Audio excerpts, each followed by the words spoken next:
much, Natalia, and welcome to every participant that has managed to join. Indeed, it's such a great pleasure to have so many people that have registered, and I can see most of the people are now joining. And without a waste of time, let me just welcome our speakers of the day. I would like to welcome Boitumelo Muleleki from TBCSA. Boitumelo, just maybe greet, and then I'll go to the next person. Good afternoon, everybody. My name is Boitumelo Muleleki from the Tourism Business Council of South Africa. I'll be doing a presentation later today. Okay, all right. Let's then welcome Rosemary Anderson. Rosemary is from FEDHASA. Rosemary. Good afternoon. Lovely. I'm looking forward to talking to you all. Right. And lastly, they say leave the best for last. Mr. Sandile Nzuwani. He's the general manager for Savrala, and he is the chairman of Jenny's advisory panel. Nzuwani? You're on mute, Ntate. Oh, my apologies.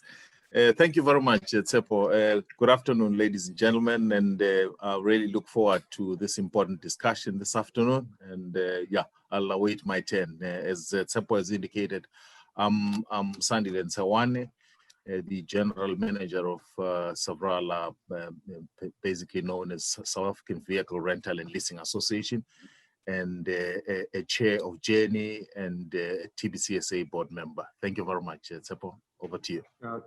Thank you very much.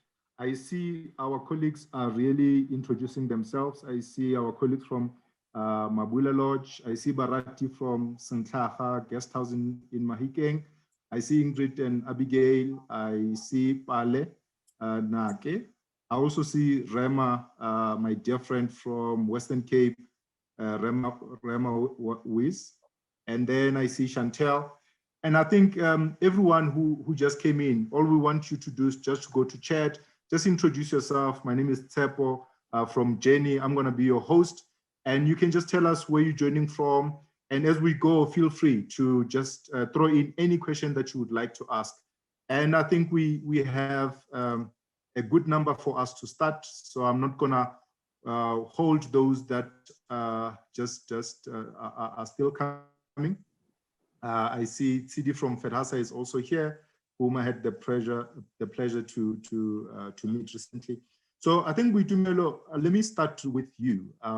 As we open this day, we invited our participants to really come to talk, so that we can talk to them about how to make sure that the accommodation establishments are COVID safe. And I think it's really a great honor for me to be introducing you, because I know you went through a journey of putting the protocols together. And I really would like to give you this opportunity to just present on the protocols. You can start by introducing at high level TBCSA for those that don't know it, and then we can go into your presentation. Over to you, Boitumelo. Thank you, Tsepo, for the introductions. As I've already been introduced, my name is, many people in the industry know me by the name of Dumi. I've been working for the Tourism Business Council for some time now, and I'll be doing a presentation on the industry protocols. Just a brief introduction of the TBCSA. Those who don't know the Tourism Business Council, we're a private sector organization. We represent members in the private sector in the travel industry. Our members pay us an annual membership fee, and we lobby government on different macro economic issues that are affecting the tourism industry at a high level. And one of the initiatives that we had to embark on when lockdown was announced last year in March, we needed to prepare for the industry to reopen, as soon as it was safe to do so. So one of the initiatives that were put on our tables as the Tourism Business Council was for us to put together the industry protocols. And we pride ourselves that this was a successful initiative that we did. And I think we are one of the first sectors that have our own protocols in place to ensure that when our patrons and our visitors have the confidence to visit our establishments again, and we have our accommodation establishments ready for them, and they can trust us that we are going to take care of their health and safety when they're experiencing our beautiful country and what you guys have to offer in your establishments. So the presentation is about the protocols. I'm going to be explaining the protocols and what you need to do in your establishment to make sure that you are compliant with those protocols. I'm not sure if the screen is visible for everybody. Yeah, it is visible. Okay, it is visible. Okay, all right. Let me start my presentation this afternoon.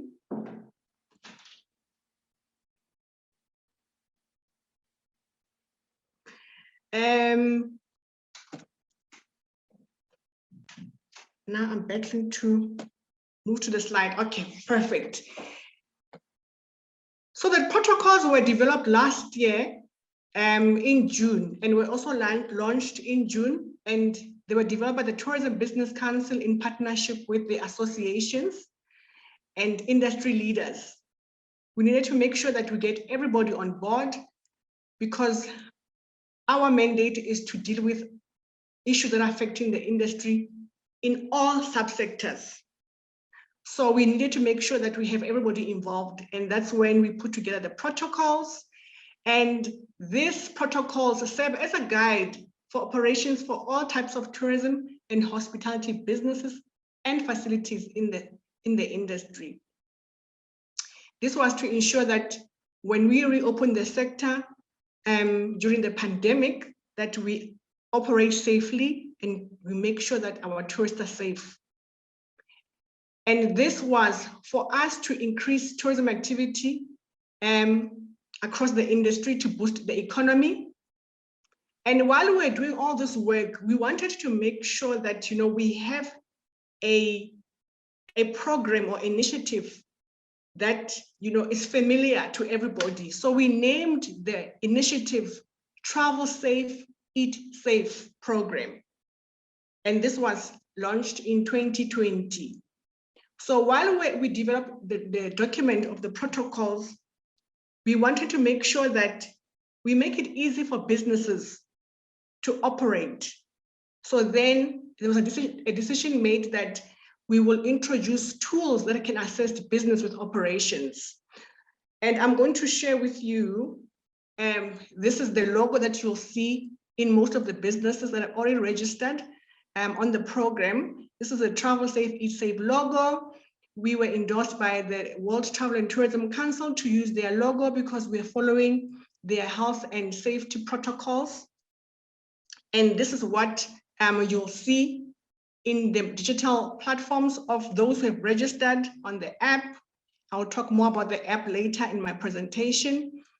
So let me go through what we have done as the Tourism Business Council since the launch of the protocols in June. So we put together the protocols. Those protocols are updated and they remain consistent at all times during lockdown. So these protocols will be relevant until the Disaster Management Act has fallen away. So if we are moving from level 1 to level 3, level 5, they remain relevant for your business, especially for your accommodation. And then we launched a website that has all the information about protocols. Later, then we had an app, which is also called Travel Safe, Eat Safe app, which I'll share more information about.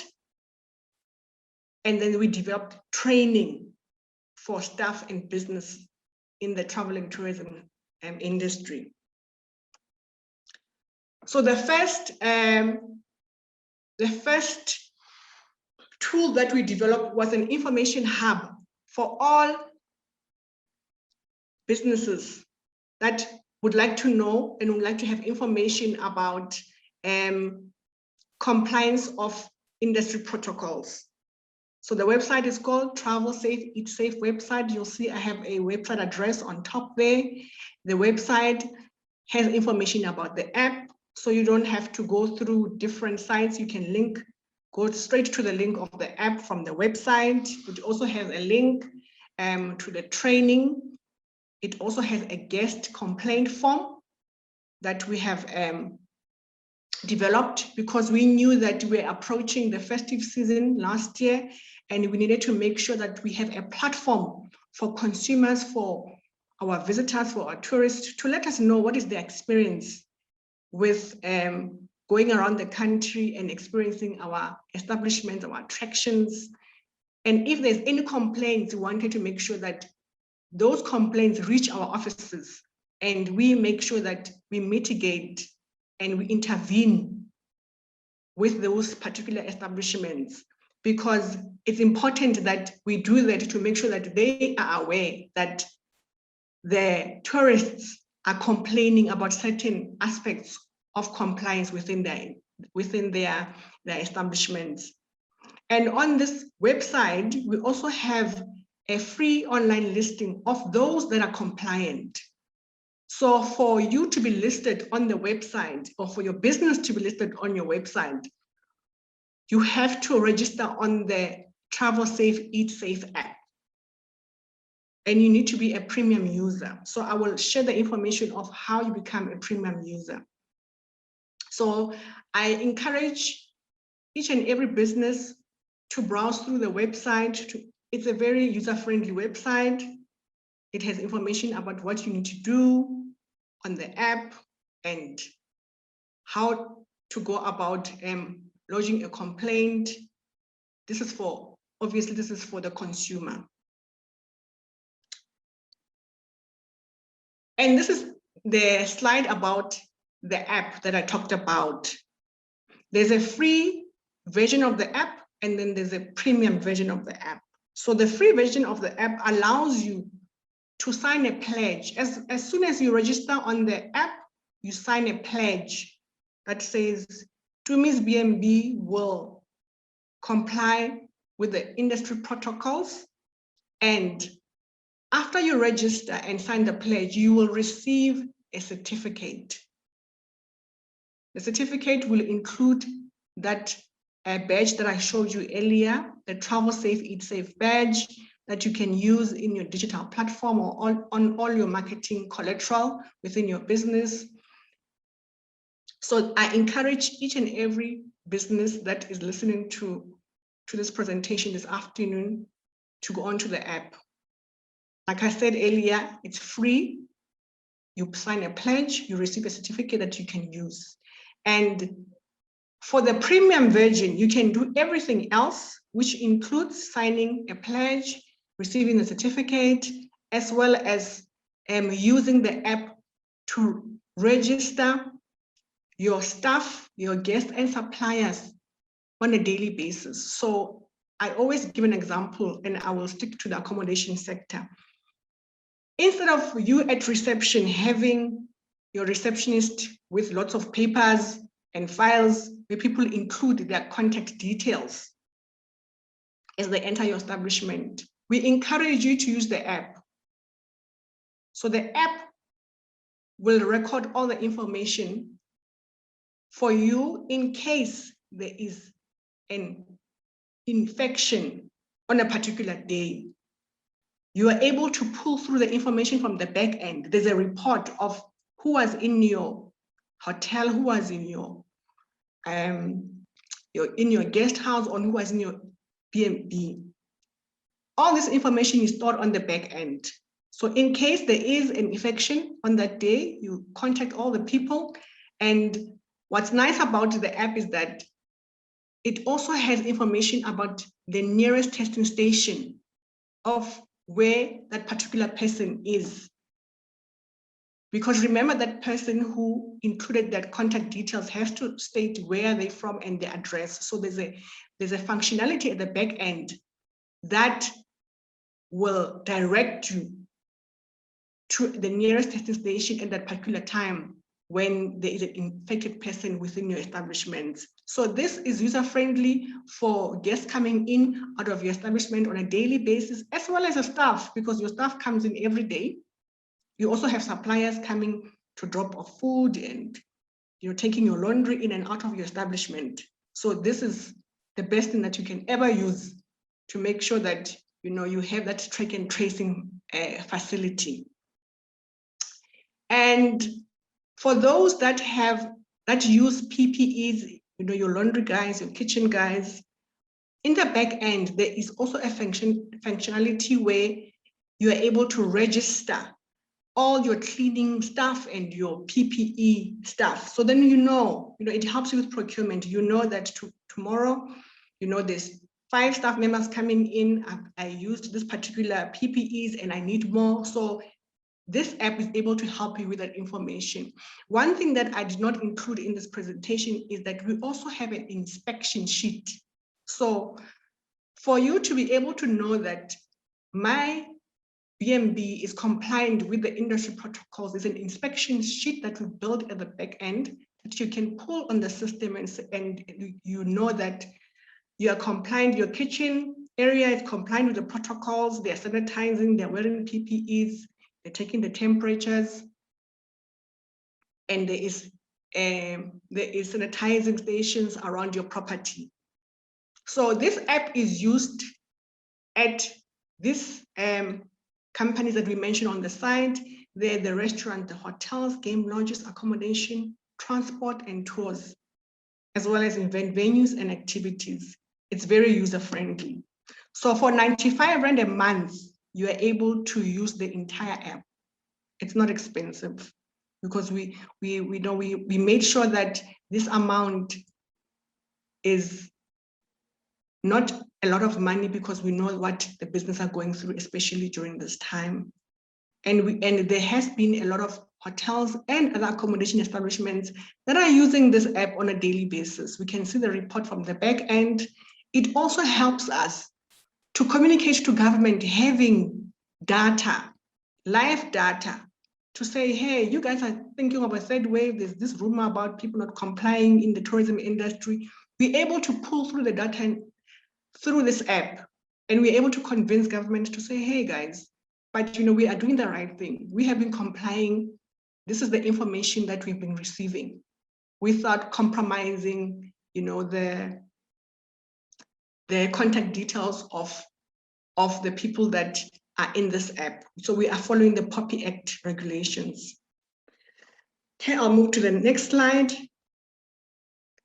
And while we were developing all these tools, we found a gap that there isn't enough training for the staff. How do we help businesses to train their staff members to be compliant with the protocols? And the TBCSA partnered with Jurni, and we launched a training website. And yes, the training website is for free. Anyone who is interested in training their staff, you just register on the website. It's for free, it's for mahala. So please take your staff through the training. The training is in 5 different subsectors currently. I mentioned the subsectors here on my presentation. It's accommodation, wheels, attractions, dining, and activities. It's an audio training. There's modules for each and every subsector.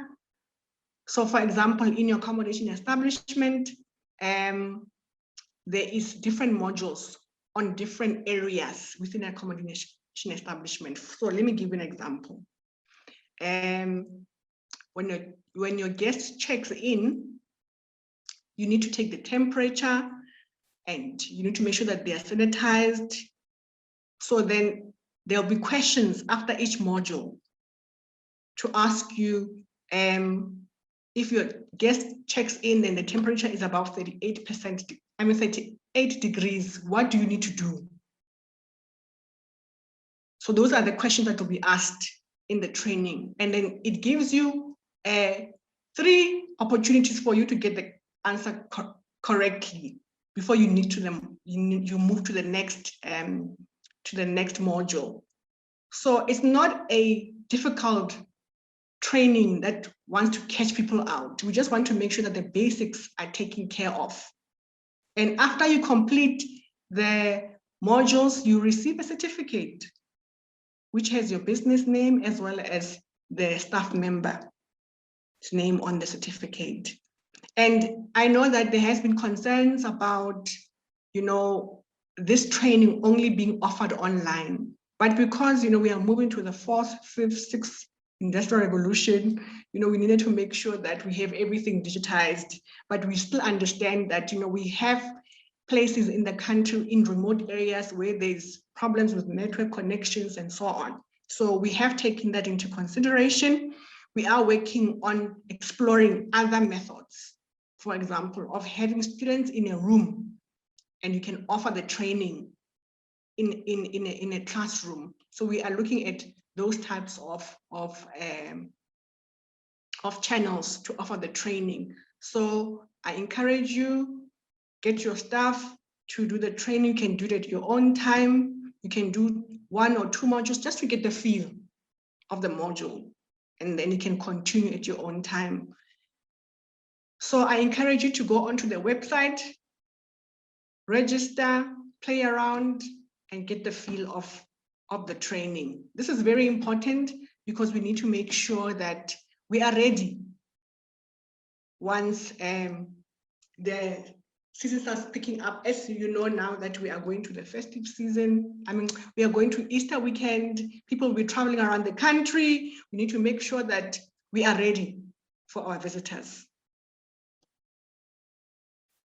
And I was asked to make sure that I have this slide on the presentation so that you can see the types of complaints that we receive from the tourists, from the visitors on a daily basis. So I want to share something with you. So in December, when we launched the online complaints form, so throughout the festive season, so I didn't have a Christmas because we received over 600 complaints from the Western Cape mostly. People are looking out that there are businesses which are not taking the temperatures, they're not doing the screening. People just come in and carry on as if there's no pandemic. But we need to make sure as business owners that we do the right things. Even if there has to be a queue at your establishment, let's make sure that we do the screening and it must be properly done and documented because people are looking. And one of the biggest complaints as well is staff not wearing masks, especially in public areas. Your waiters, I don't want to shoot the restaurants today and the bars, but most of the complaints came from those who were at bars and restaurants not wearing masks. They come there with their trays and the masks are half worn or not worn at all. So we need to make sure as business owners or as management, these are the things that we should be looking out for. There's also overcrowding in common areas. In this case, or many cases that we received, it was at the resorts. We need to make sure that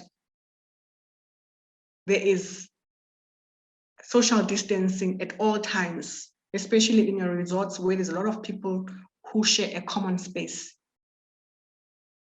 And open self-service buffet is a major problem.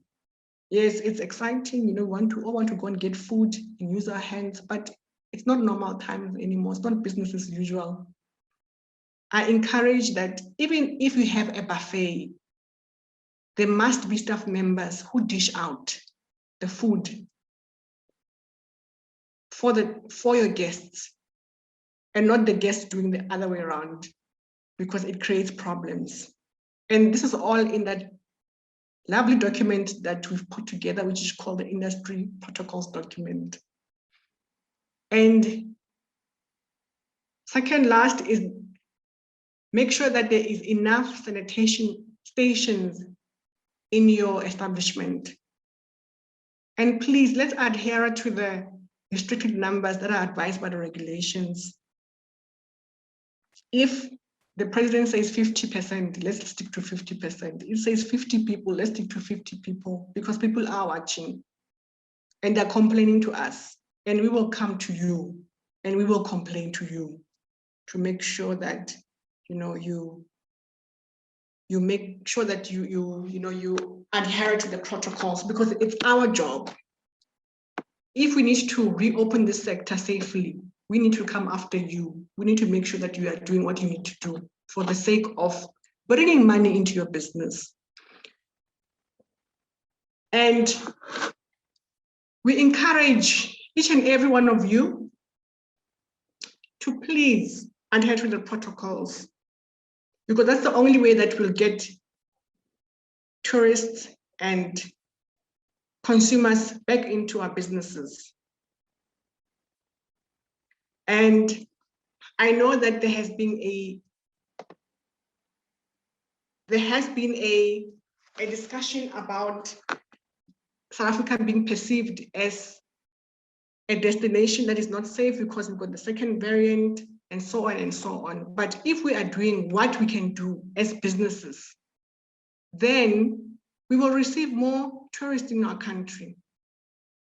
And we are able to hire more staff, permanent and temporary staff members. So I plead with you, each and every business today that is listening to this presentation, let's do what we can do to make sure that our tourists feel safe when they are within your businesses. Let's wear those masks. Yes, they're uncomfortable, but we have to do it. Let's screen them so that they feel that they can trust us again. I thank you.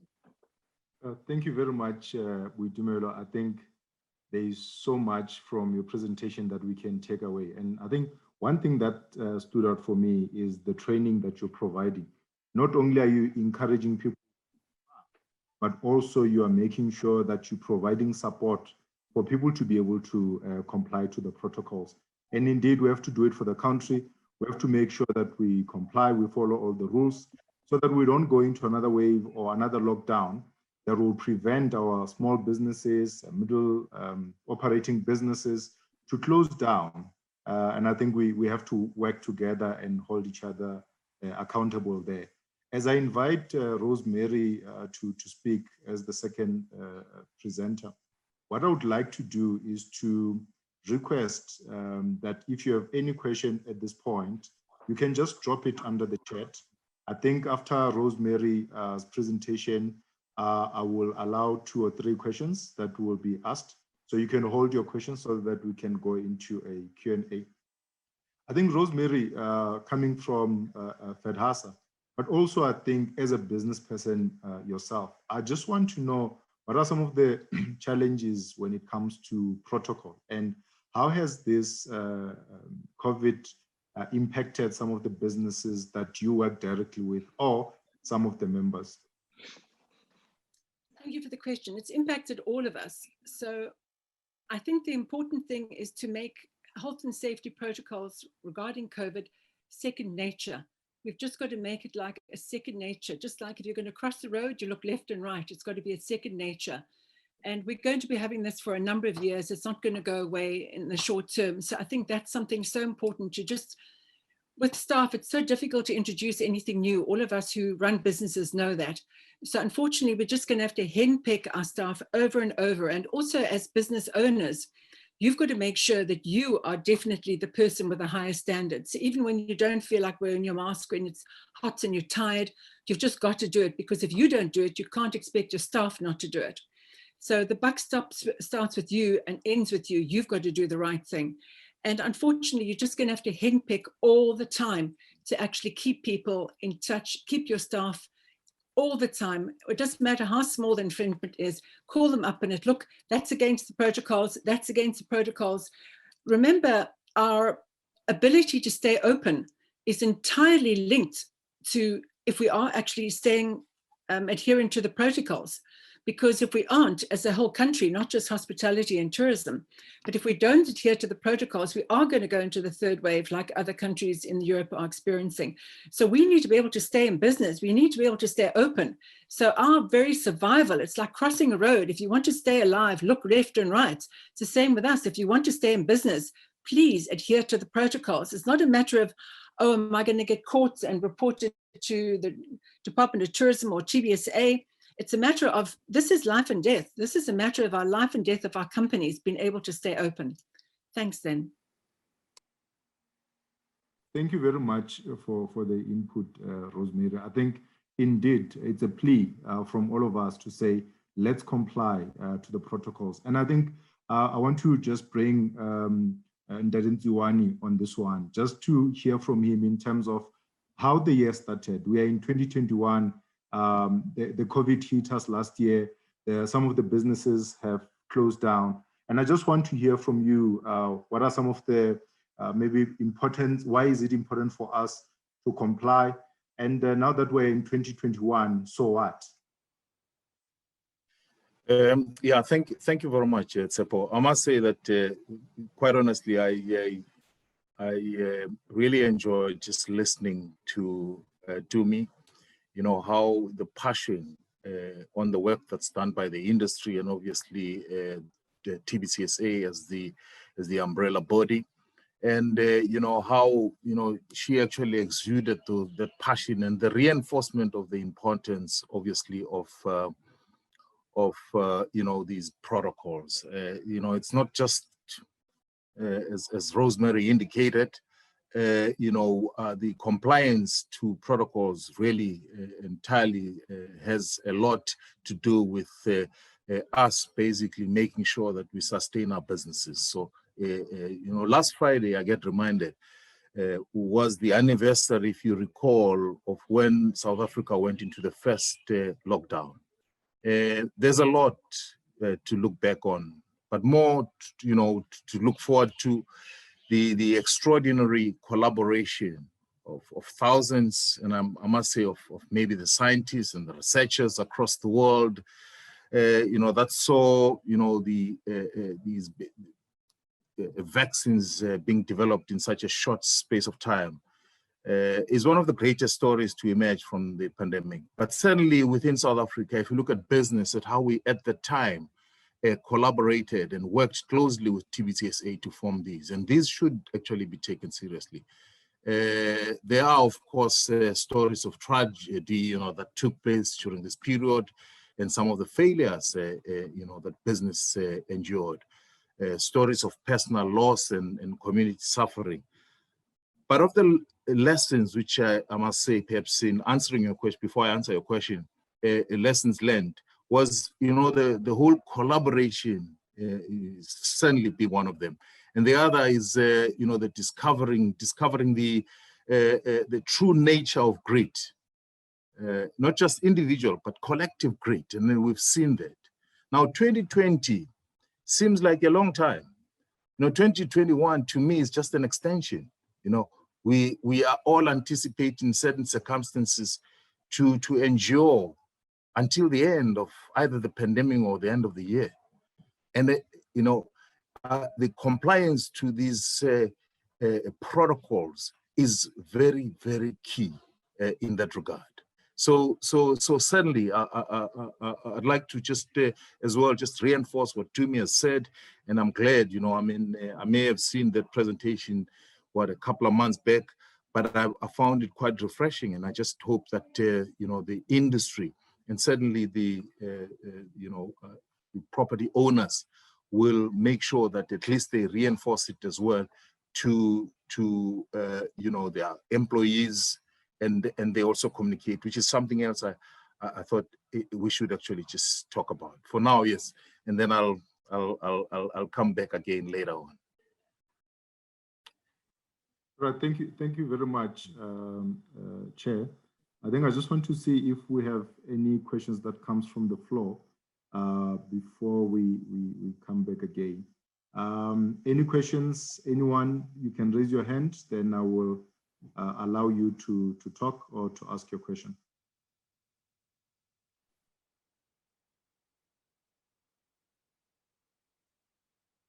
Any questions from the attendees?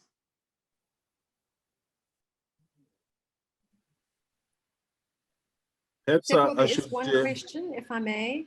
I'm just interrupting here. It is your meeting. Apologies for hijacking, but there is a question in the Q&A folder if you do want to have a look and respond to it, from David. All right. Maybe let me take the first. I see there's a hand. Then I'll go to David. Mabula Lodge. There's a question there. I'm just going to allow you to speak, and then we hear you.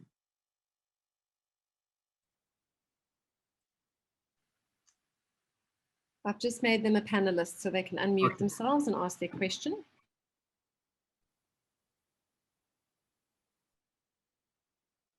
Mabula Lodge. Articles on the capacity of good day. Good day. Start video. Good day. You can go ahead. Yes. We'd like to know the protocol regarding the capacity on the game drive. Game drive vehicle.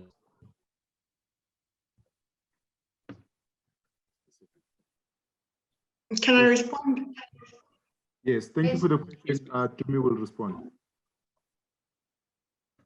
In the protocols document, it states that the vehicles, all of them, including a safari vehicle, we advise that it should be 70% full. But in a case where there is one family and can fill up the entire bus, then we will allow 100% capacity because they are familiar with each other. But if they're strangers amongst the group, then we advise that it should be 70% full. There is in the document, it states if we have a 10-seater, then it should be 7 people on the bus. If we have 15, it should be 8 or 9. So that's what the protocols document states. Okay. Jurni, I'm just gonna read the question out and then let's see if we can deal with this one. It's a question from David. He says, who is there to help the business owner when visitors are not adhering to establishment requirements in line with the protocols? The legislation is geared to hold the business liable and not private individuals.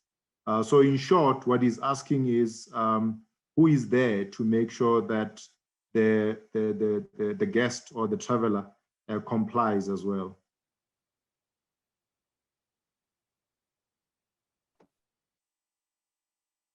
Can I respond to that? Yes.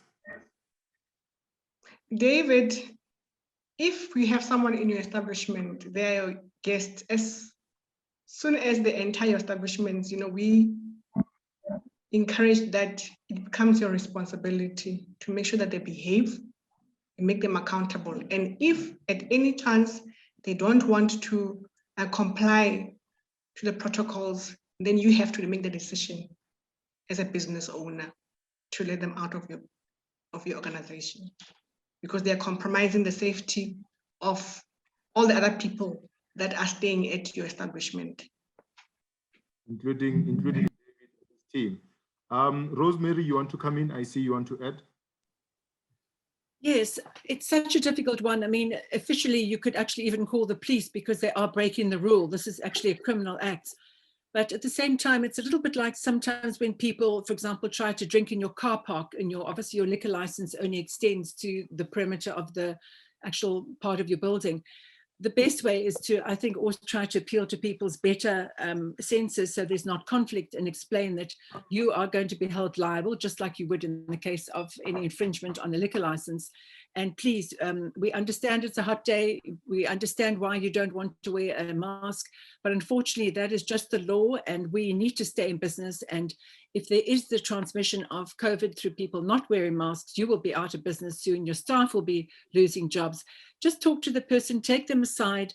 Don't ever reprimand or criticize someone in front of everyone. You can always just go to them and say, sorry, sir, sorry, ma'am. May I please speak to you privately? And then you go to a private place and you just have a very nice conversation.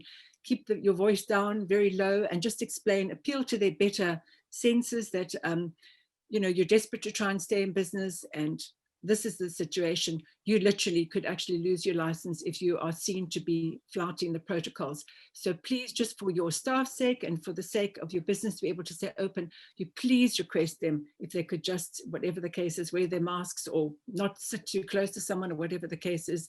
And at the end of the day, I think as long as you're reasonable with someone, generally people are okay they understand what you're wanting to convey. Thanks. Okay, all right. I think it's a fair answer. It's everyone's responsibility to make sure that we all keep each other safe. To me, I think there's another question for you, and I will read it out. Okay, it says, how will the TBCSA protocols apply when the department's norms and standard protocols are finalized? And as you answer this question, I just also want to hear whether you are participating or contributing to those norms and standards that are being put together.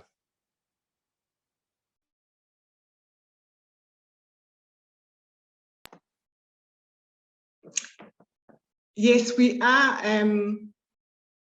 We have submitted our inputs to the norms and standards. When I looked at the document, I saw the document as an overview of the protocols. The protocols that we have as a TBCSA are for operations. So we are working in partnership with the department because they are looking at rolling out a training program for businesses in the travel and tourism industry, and they have endorsed our protocols to be rolled out. And that is just part of, you know, working together with what we currently have as TBCSA and the department. So there is engagement between public sector and private sector on the norms and standards and the industry protocols. So I guess it is safe to say that people must comply now. And when the norms and standards come in, there will just be more of an enhancer that makes it much more maybe bigger or broader depending on what changes are being put forward. So I think we need to comply now. And when the norms and standards come in, we'll just see if there are any differences. And I think there's a last question. It says, guests who are exposed to the virus and must be quarantined, who is liable for costs to be incurred? I think this is for all the panel members, anyone who wants to take it. So if a guest is exposed to the virus and must be quarantined, who is liable for the cost to be incurred when they're quarantined?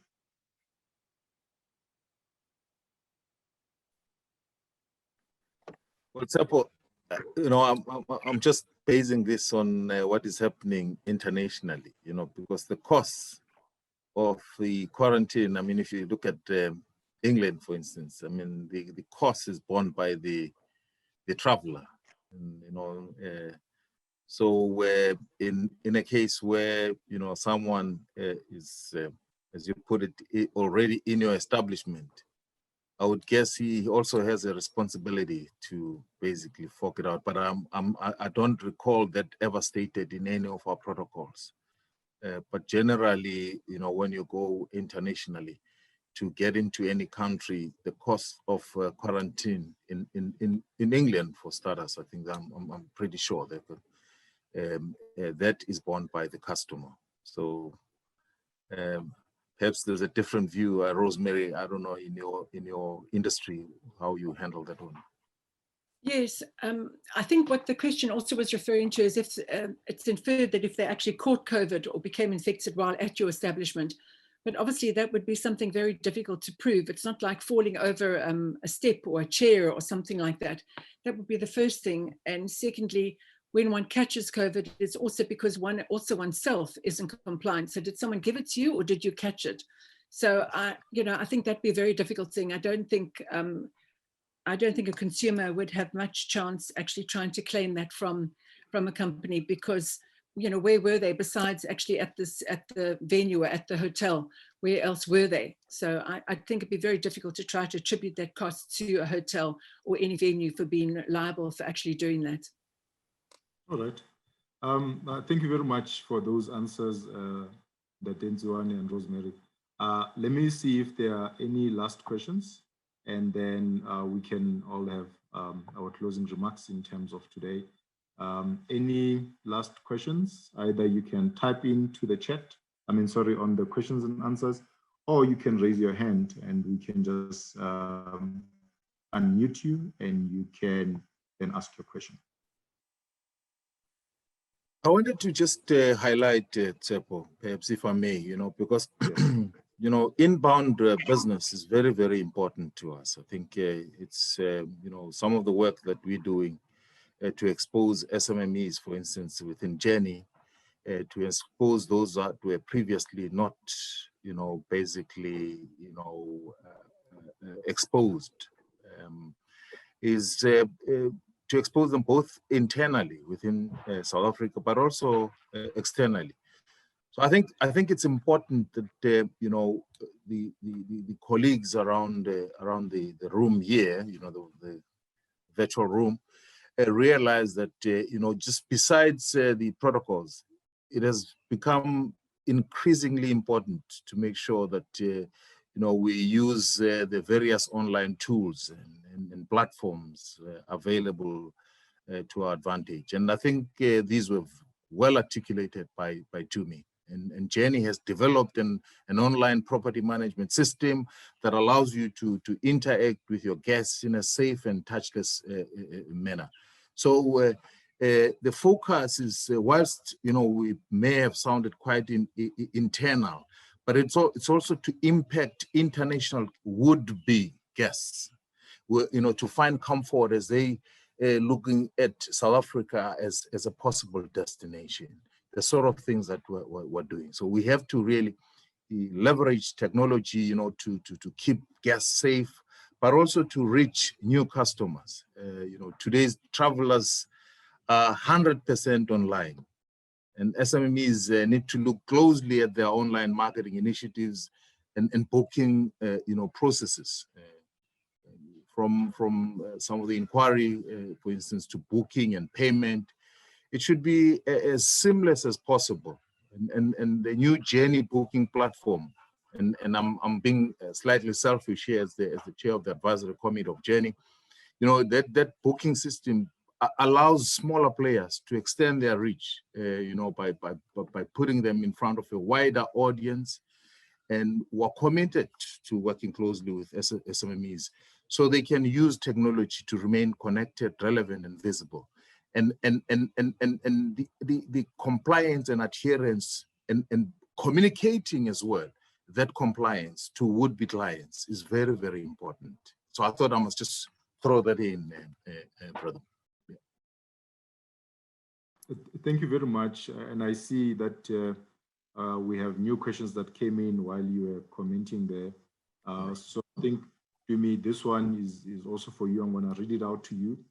From the game drive perspective, if a taxi can go on full capacity, why can an open air vehicle not be classified the same?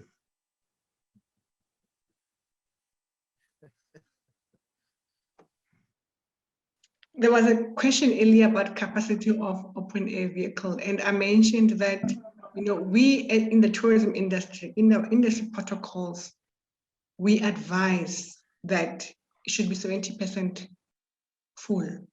But in case of a group that is familiar with each other, we can allow 100% capacity on an open safari vehicle. And I think maybe if I didn't stress that enough in my response earlier. Yes, the taxis are 100% full. But remember, we're not taxis. We're not in the taxing industry. We're in the tourism industry, and we want to make sure that the safety of our tourists is a priority. I guess it's about safety first. It's about how we can make sure that people continuously are protected from any infection or any possibility of catching the virus. The last question for you, Dumi, is if a guest checks out and informs the property a day or two after departure that they have tested positive for COVID, who will be liable for the cost should a staff member that was in contact with the guest catches the virus? Sure, that's a difficult one. Well, I have to give an example. In my employment, if there was a guest in the office or a visitor in the office who later says they have been infected, it's my responsibility to make sure that I get tested. It's my personal responsibility. So I don't want to say to businesses that you're not held reliable. We know as businesses how we operate. Some of businesses, operate as a family because we know the cost of testing. It's very expensive. So it will depend on the individual as a staff member, or you can discuss it with your employer. I think that's the best answer that I can give for now. All right. And to our panel, and I know Ndadinziwane at some point you dealt with something similar like this, or you spoke to us at Jenny about the POPI Act. So the question from Janet is, what is going to happen with all the data collection we are required to do or collect on guests for tracking in case we have an incident when POPI Act is enforced? You'll remember that Jenny and South African Tourism at some point were supporting the department in terms of collecting the data across the country for those for guests and all that. And I think the question is around what will happen to that type of data in the future when the POPI Act is enforced. Is there any taker for this question, or should we pack it and ask our legal team to help us with the response? Yeah, Tsepo, look, I mean, without answering directly, I think, we all know that POPI is looming at this stage. And, I think it's very important for the industry to ensure compliance to POPI. We have, as Jenny as well, have reached out to various experts. In fact, I know that I did get assistance again from Big Ambition in that regard, so that were geared to ensure that we're on the right side of the law in terms of POPI. But all of that, I think it's a general discussion across the industry, because there are questions asked about what happens to all this information that were made full, for instance, when even in restaurants, for instance, in some of the establishments, even when you go to church. So there's certain implications, and we certainly trying to find clarity to make sure that at least we're not in conflict with the POPI Act.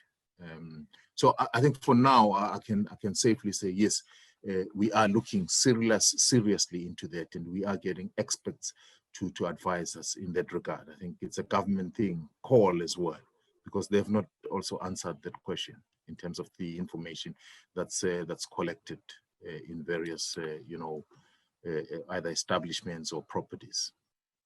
I don't know if I've answered you. Yes, Ndadinziwane, and I think it's good that you mentioned this, because from Jenny's point of view, we are planning to run a workshop on POPI Act for businesses. So I will make sure that Jeanette also gets an invite from us to make sure that she's in that next webinar, where we'll be talking about the POPI Act and other acts that apply in the industry. Any other comment on that specific question, Dumi? Did you want to comment? Yes, I wanted to comment and add on to what Mr. Nzwani has just mentioned.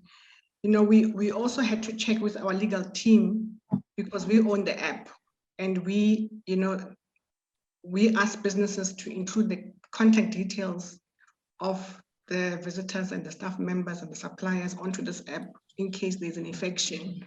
So what the app used to have is, you know, to take the ID number of the particular person. So we were advised that there is this POPI Act that's coming up, and we should remove the ID number from the contact details, and that will protect us from getting into trouble, you know, with the POPI Act. So, you know, we are looking at those legalities as well. And in the document, in the protocols document, it says that we need to make sure that we have that information, meaning the contact details of people coming in and out of your establishments for at least 3 months. So, you know, by law, we have to keep that information for 3 months. So yes, we are looking at the POPI Act. You know, we are working closely with the legal teams to make sure that, you know, we don't contravene with the POPI Act. All right, thank you very much for that addition, Tumi.